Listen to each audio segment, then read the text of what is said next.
Hi guys, how many of you can touch type? I mean really touch type, not some self-taught version. Well, you should really take the time to learn, and let me tell you why.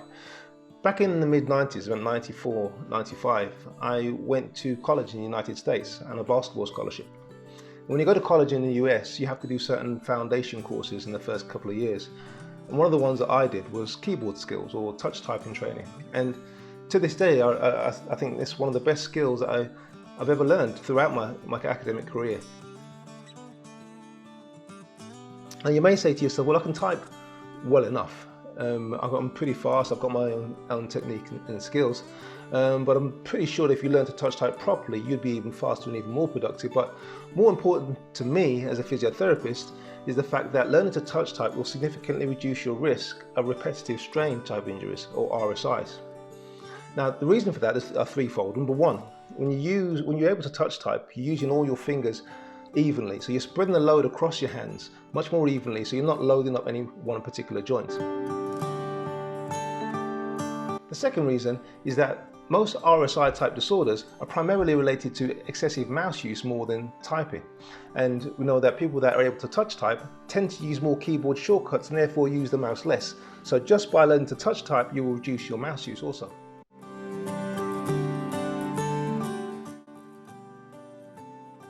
Now, the third reason why touch typing reduces risk of RSI is not necessarily because you're not using the fingers that you're actually typing with as much by spreading the load, which is a factor.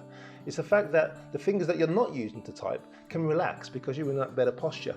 And typically, it's those fingers, the ones that we're not using, that gets more strain than the ones that we are using.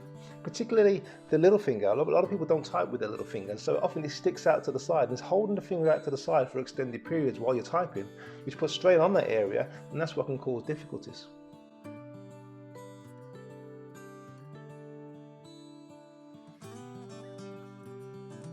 So you can see this person typing.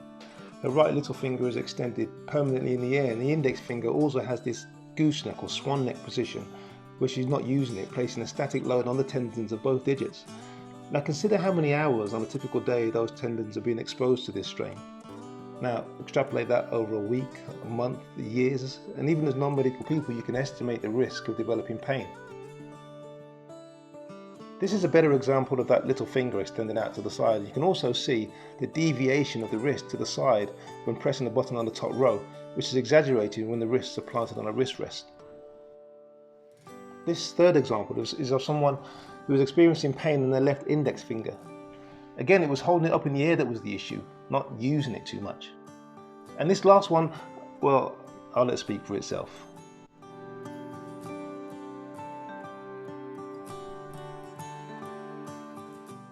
Now, apart from your risk of repetitive strain disorder, the other thing that touch typing helps with, of course, is neck strain, because when you're looking at the keyboard all the time, you've got your head in that forward position. That puts strain on the neck and shoulders, which can be mitigated simply by being able to keep your head up looking at the screen. So as well as reducing risk of RSI, touch typing also reduces strain on the neck and risk of neck disorders.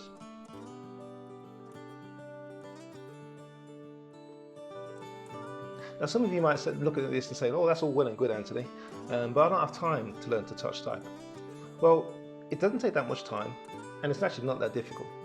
If you're connected to me on LinkedIn, you may have seen that I posted some pictures at the beginning of the quarantine of my daughter learning to touch type. She's 8 years old. And she carried on doing this throughout the quarantine, just 15 minutes a day, about 5 days a week. So now she knows all the letters as well as the punctuation keys, and is actually typing up a story for school using her touch typing skills. So anyone can learn to touch type with a fairly minimal amount of time. 15 minutes a day, 5 days a week. It will reduce your risk of RSI, it will ultimately increase your speed, efficiency and productivity, and also reduces your risk of neck pain. It's a pretty cool skill to have, so get involved. Where do you go? What should you do? Well, my daughter uses Typing Club, www.typingclub.com. They have a kind of free tester you can try out, and then if you like it, you can purchase one of their programs if you want to. There's Mavis Beacon typing you can look into, or you can Google it. I'm sure there are lots of touch typing courses, free and paid for, out online. and I have no affiliation with typingclub.com, but it is good. And it also has some little videos throughout the course that kind of give you a bit of history of touch typing and computers and things. So it's a pretty cool course. But as I say, there's probably others out there that are just as good. Okay, but whichever one you choose, dive in. It's a really great skill to learn, and I would highly recommend it at this time. All right, take care.